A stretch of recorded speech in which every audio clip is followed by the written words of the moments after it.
Atom and nuclei का आज का टॉपिक है आपका मीन लाइफ टाइम। हमने प्रीवियस वीडियोस में आपने देखा हो हाफ लाइफ टाइम के बारे में डिस्कस किया था। T half is equals to 0.693 upon lambda. Lambda is called decay constant. इसके सिग्निफिकेंस पढ़े थे, जिसका टी हाफ सबसे ज़्यादा होगा वो आइसोटोप सबसे ज़्यादा स्टेबल होगा। आज हम पढ़ेंगे मीन लाइफ टाइम के बारे में। मीन लाइफ टाइम होता क्या है आपको पता है। मान लीजिए एक रेडियो एक्टिव सैंपल है, ठीक है। अब ये रेडियो एक्टिव सैंपल डीके होना स्टार्ट करता है अपने आप, क्योंकि अनस्टेबल है, इसका एटॉमिक मास ज़्यादा होता है, तो अनस्टेबल है तो डिसइंटीग्रेट होगा। तो एक जो सबसे पहला न्यूक्लियाई है वो तो सबसे स्टार्टिंग में डीके हो गया, और जो बहुत बाद में होगा उसमें क्या होगा, उस न्यूक्लियाई को क्या लगेगा, ज़्यादा टाइम लगेगा, है ना। कुछ न्यूक्लियाई पहले हो जाते हैं प्रोसेस के स्टार्ट होते ही, और कुछ न्यूक्लियाई प्रोसेस के एंड में डिसइंटीग्रेट होते हैं। तो मीन लाइफ टाइम कैसे निकाली जाती है? मीन लाइफ टाइम होती क्या है, क्या करें हम सभी न्यूक्लियाई का लाइफ टाइम ऐड करके और नंबर ऑफ न्यूक्लियाई से डिवाइड कर दें। अगर मैं सीधा सा कहूँ ऐसे लिख सकती हूँ, sum of the lives of all the nuclei. सभी न्यूक्लियाई की लाइफ को ऐड करके टोटल नंबर ऑफ न्यूक्लियाई से डिवाइड कर दें, यही तो निकलता है। इसी तरीके से तो मीन निकलता है ना। कि भाई मान लीजिए क्लास में अगर ये अलग अलग बच्चों के अलग अलग मार्क्स आए तो सभी बच्चों के मार्क्स जोड़ के और टोटल नंबर ऑफ स्टूडेंट से डिवाइड कर दीजिए, मीन आपके पास मीन मार्क्स आ जाएंगे। ऐसे मीन लाइफ टाइम क्या आएगी, सभी न्यूक्लियाइज की लाइफ को ऐड करके टोटल नंबर ऑफ न्यूक्लियाई से डिवाइड कर दीजिए, आपके पास मीन लाइफ टाइम आ जाएगी। और मीन लाइफ टाइम को क्या कहते हैं हम, एवरेज लाइफ टाइम, ठीक है। अब मान लीजिए आपका जब आपने स्टार्टिंग में एन नोट लिया, एन नोट हम स्टार्ट में पढ़ चुके हैं, ये आपका क्या है, इनिशियल में जब आपने सैंपल लिया, initially at T equals to 0 पे आपने रेडियोएक्टिव सैंपल लिया, तो उसमें एन नोट एटम थे, ठीक है। कुछ समय बाद आफ्टर टाइम टी उसके अंदर अब अपने आप कुछ समय के बाद पार्टिकल डिसइंटीग्रेट होना स्टार्ट हो जाएंगे। तो डिसइंटीग्रेट होना स्टार्ट होंगे, तो डिसइंटीग्रेट होने के बाद मान लीजिए उसमें कितने बचे, एन। आप ये कह सकते हो एन अनडिकेड पार्टिकल बचे, या ये कह सकते हो एक्टिव न्यूक्लियाई, अनडिकेड न्यूक्लियाई कहो, पार्टिकल नहीं, अनडिकेड न्यूक्लियाई कहो, या फिर एक्टिव न्यूक्लियाई सैंपल में अब इतने बच गए, ठीक है। अब डी एन जो न्यूक्लियाई डिसइंटीग्रेट हुए वो किस टाइम से कहाँ से होंगे, टी से लेकर T plus D T time में होंगे इंटीग्रेट, है ना। टी से लेकर T plus D T time में डिसइंटीग्रेट होंगे। तो total life of D N nuclei, total life of D N nuclei कैसे निकलेगी, टी इंटू डी एन, ऐसे तो निकलेगी, है ना। और अगर मुझे कहूँ, मैं ये कहूँ total life of N naught nuclei निकालनी है, तो क्या करो, T into D N, integration कर दो किसके ऊपर, डी एन पे, 0 से लेकर एन नॉट, है ना। डी एन न्यूक्लियाई की लाइफ क्या है, टी इंटू डी एन। और अगर आपको एन नॉट न्यूक्लियाई की निकालनी है तो इसे इंटीग्रेट कर दो 0 से लेकर एन नॉट, ठीक है। मीन लाइफ का फॉर्मूला, मीन लाइफ को लिखते हैं हम एक सिंबल टाउ से, इससे से रिप्रेजेंट करते हैं। टी के लिए, टी हाफ के लिए हमने टी हाफ यूज़ किया था, मीन लाइफ के लिए हम यूज़ करेंगे टाउ।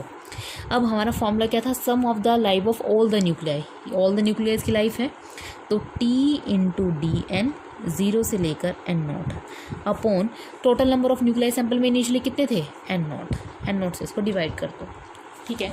अब आपने ये वाला फॉर्मूला पढ़ा होगा, n is equals to N naught e की पावर माइनस लैम्डा टी, ये पढ़ाया था मैंने आपको। इसमें से आपको ये डी एन चाहिए ना, इसमें से डी एन की वैल्यू निकालो, इसे डिफ्रेंशिएट कर दो। एन नॉट तो कांस्टेंट है, एन नॉट का कांस्टेंट ई माइनस का लैम्डा टी, और माइनस लैम्डा टी का माइनस का लैम्डा, और टी का क्या आ जाएगा, डी टी। तो आपके पास डी एन की वैल्यू क्या आ गई, माइनस के lambda N naught E minus का लैम्डा टी डी टी, ठीक है। अब यहाँ देखो, जब स्टार्टिंग में सैंपल 0 थे, मतलब ये 0 से एन नॉट, मतलब सारे के सारे पार्टिकल ख़त्म हो जाए, जब एन की वैल्यू 0 हो तो आपको कितना टाइम लगता है, आपको बताया था कोई भी रेडियोएक्टिव सैंपल को डिसइंटीग्रेट होने में इनफाइनाइट टाइम लगता है। और एन नॉट पार्टिकल्स कब थे, जब एट टी इक्वल्स टू 0 पे थे। अब क्या करो, यहाँ वैल्यू पुट करो, जैसे mean life time tau is equals to, ये देखो टी का तो लिखो टी, ठीक है। और डी एन की वैल्यू यहाँ से आपकी कितनी आई है, एन नॉट माइनस के lambda N naught E minus का लैम्डा टी डी टी, ठीक है। यहाँ पे इंटीग्रेशन किस पे हो रहा है, dt पे। यहाँ इंटीग्रेशन किस पे हो रहा था, dn पे। तो dn पे तो लिमिट किसकी लग रही थी, n की लग रही थी। अगर यहाँ पे इंटीग्रेशन टाइम के ऊपर हो रहा है तो यहाँ लिमिट भी किसकी लगेगी, टाइम की। अब यहाँ पे जीरो पे मतलब कोई भी एटम को जीरो होने में कितना टाइम लगेगा, इन्फानाइट। तो लोअर लिमिट इन्फानाइट और अपर लिमिट जीरो। तो ये लिखोगे infinite to zero upon 1 upon N naught से एन नोट कैंसिल। ठीक है। अब टाउ इज इक्वल्स टू, अब मैं क्या करूँ, लिमिट्स को चेंज कर दूँ। तो जब हम इनिशियल लिमिट और फाइनल लिमिट को चेंज करते हैं तो एक साइन माइनस का आता है और एक साइन ऑलरेडी माइनस का है, तो माइनस माइनस प्लस। ठीक है। तो लिमिट हो जाएगी 0 से infinity tau lambda E minus का lambda T D T. Lambda क्या है, डीके कांस्टेंट है तो इंटीग्रेशन से बाहर आ जाएगा, बाहर निकाल लो। टी ई माइनस का लैम्डा टी डी टी 0 से लेकर इन्फिनिटी। ठीक है। अब इंटीग्रेशन करना है आपको। इंटीग्रेशन कैसे करोगे, पार्ट्स में करोगे। इसको मान लो फर्स्ट फंक्शन, इसको मान लो सेकंड फंक्शन। ठीक है। तो इसका एक फॉर्मूला होता है u इंटू वी, इंटीग्रेशन होता है इस पर first function as it is, दूसरे का डिफ्रेंसिएशन, माइनस इंटीग्रेशन फर्स्ट का डिफ्रेंसिएशन, सेकंड का इंटीग्रेशन का होल इंटीग्रेशन। इस तरह से होता है। तो tau is equals, see students, यहाँ से एक लैम्डा क्या है, कांस्टेंट। लैम्डा को तो आप बाहर निकाल लीजिए। ये आपका फर्स्ट फंक्शन, ये आपका सेकंड फंक्शन। तो first function as it is, second function का क्या करोगे आप, इंटीग्रेशन। तो ई माइनस का लैम्डा टी और माइनस का लैम्डा, लिमिट लगेगी 0 से infinity, minus whole integration first का डिफ्रेंसिएशन। तो फर्स्ट का डिफ्रेंसिएशन टी का तो 1, इसका इंटीग्रेशन क्या आएगा, ई माइनस का लैम्डा टी अपॉन माइनस का लैम्डा डी टी। ठीक है। Tau is equals to lambda, यहाँ देखिए एक बार जब इन्फिनिटी पुट करोगे यहाँ पर, है ना, ई की माइनस इन्फिनिटी होगा 0, एक बार 0 पुट करोगे तो 0 माइनस 0, तो ये कंप्लीट टर्म तो होगी 0। ठीक है। Minus minus plus 1 by lambda, E minus का लैम्डा टी 0 से लेकर इन्फिनिटी, यहाँ भी 0 से लेकर इन्फिनिटी डी टी। ठीक है। Tau is equals to lambda 0 plus 1 by lambda, E minus का लैम्डा टी का फिर से करोगे तो क्या आएगा, ई माइनस का लैम्डा टी अपॉन माइनस का लैम्डा। ठीक है। तो यहाँ से 0 से इसकी लिमिट लगेगी infinity. Tau is equals to lambda, अब क्या बन गया, माइनस 1 अपॉन लैम्डा स्क्वायर। एक बार पुट करो ई की टी में इन्फिनिटी और एक बार टी की जगह पुट करो 0, तो एक बार आएगा ई की पावर माइनस इन्फिनिटी, एक बार आएगा ई की पावर 0।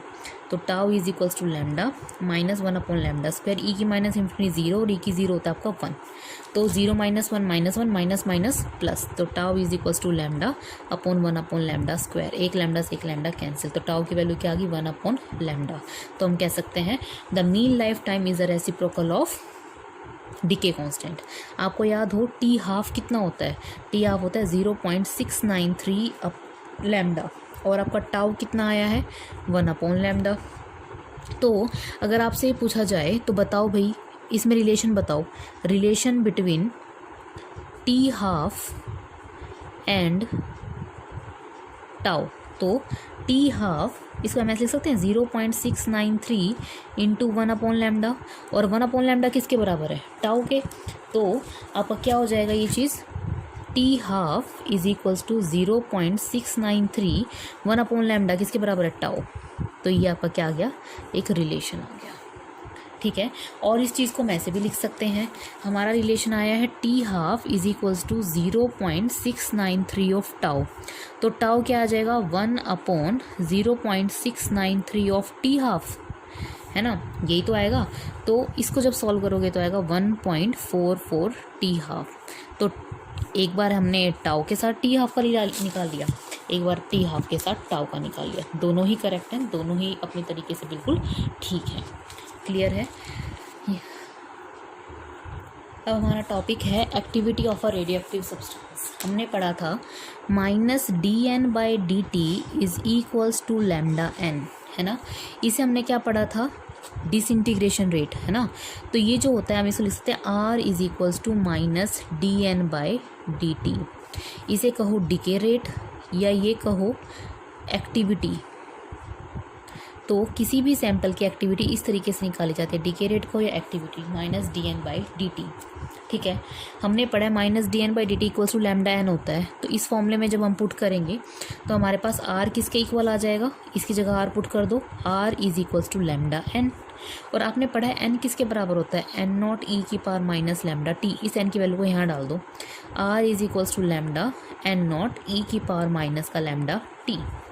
अगर मैं पूछूं एट t इक्वल्स टू 0 तो r is equals to lambda N naught e की पावर t की जगह पुट कर दो, e माइनस लैम्डा 0 0, e की 0 1, तो r is equals to lambda N not.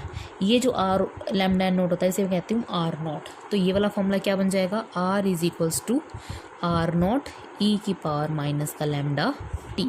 देखिए ये बिल्कुल इस तरीके का फॉर्मूला नहीं बन गया, n is equals to N naught e की पावर माइनस लैम्डा टी और r equals to r naught e की पावर माइनस लैम्डा टी। ठीक है, तो जो एक्टिविटी होती है वो इस तरह से लिखी जाती है माइनस dn/dt के। क्लियर है। अब हम पढ़ेंगे यूनिट ऑफ रेडियो एक्टिविटी। अब हर किसी की यूनिट होती है तो इसकी भी कुछ ना कुछ यूनिट्स होंगी, इसकी यूनिट्स के बारे में पढ़ते हैं। अब की बार पेपर में CBSE के पेपर में यूनिट ऑफ रेडियो एक्टिविटी के ऊपर एक क्वेश्चन था। सबसे पहला होता है बैकरेल, BECQUEREL, बैकरेल। 1 बैकरेल जो होता है आपका वो होता है 1 डिके पर सेकेंड के इक्वल, 1 डिके पर सेकेंड। सेकेंड होता है क्यूरी, है ना, आपको याद हो वो रेडियो एक्टिविटी करवाया था। क्यूरी एक पेरी क्यूरी की मिसेस का नाम था, तो उसके ऊपर है क्यूरी, इसको लिखते हैं CI। जो 1 क्यूरी होता है वो आपका इक्वल होता है 3.7 इंटू 10⁻10 डिकेज पर सेकेंड के इक्वल। अब एक बात बताओ, ये क्या है, इंटू 1 करो तो 1 डिके पर सेकेंड, और 1 डिके पर सेकेंड किसके इक्वल है, 1 बैकरेल। तो मैं ऐसे लिख सकती हूँ 3.7 इंटू 10⁻10 बैकरेल, ये किसके इक्वल होता है, 1 क्यूरी। अगर कोई आपसे पूछे what is the relation between curie and becquerel, this is the relation between curie and becquerel. Third होता है रदरफोर्ड, रदरफोर्ड, इसको हम लिखते हैं स्मॉल r इंटू डी से, इस तरह से। तो जो 1 रदरफोर्ड होता है वो होता है आपका 10⁻6 डिकेज पर सेकेंड। अब 1 डिके पर सेकेंड किसके इक्वल है, बैकरेल के। तो कैसे लिख सकती हूँ, 10⁻6 बैकरेल, यानी कि जो 1 रदरफोर्ड होता है वो 10⁻6 बैकरेल के इक्वल होता है। बट अगर आपसे कोई पूछे what is the relation between curie and Rutherford, इनके बीच में क्या रिलेशन है, तो आप कैसे लिखेंगे। देखिए 1 क्यूरी जो होता है वो आपका 3.7 इंटू 10⁻10 डिके पर सेकेंड के इक्वल होता है ना। तो क्या मैं इसको ऐसे लिख सकती हूँ 3.7 इंटू 10⁻4 इंटू 10⁻6, क्योंकि बेस से में पावर ऐड हो जाएंगे, 4 और 6 10 डिकेज पर सेकेंड लिख सकते हैं, कोई दिक्कत नहीं है। ठीक है, अब एक बात बताओ, 10⁻6 डिके पर सेकेंड किसके इक्वल है, रदरफोर्ड के। तो मैं लिख सकती हूँ 3.7 इंटू 10⁻4 रदरफोर्ड, यानी कि 1 curie is equals to 3.7 into 10⁻4 Rutherford. Clear है। तो आज हमने क्या पढ़ा, आपका मीन लाइफ टाइम के बारे में पढ़ा, और एक्टिविटी के बारे में पढ़ा, और यूनिट ऑफ रेडियो एक्टिविटी के बारे में पढ़ा। क्लियर है। तो जो आपकी मीन लाइफ होती है वो हर सैंपल की, हर न्यूक्लियाई की अलग अलग होती है, इसलिए मीन निकालने के लिए क्या करो, सभी लाइफ के टोटल को ऐड करके total of number of nuclei से क्या कर दो, डिवाइड। आपकी वहाँ से क्या आ जाएगी, मीन लाइफ आ जाएगी, और वो किसके इक्वल आएगी, आपकी 1/λ के इक्वल आएगी। और टी हाफ कितना होता है आपके पास, 0.693/λ। Okay students, till stay home, stay safe. Thank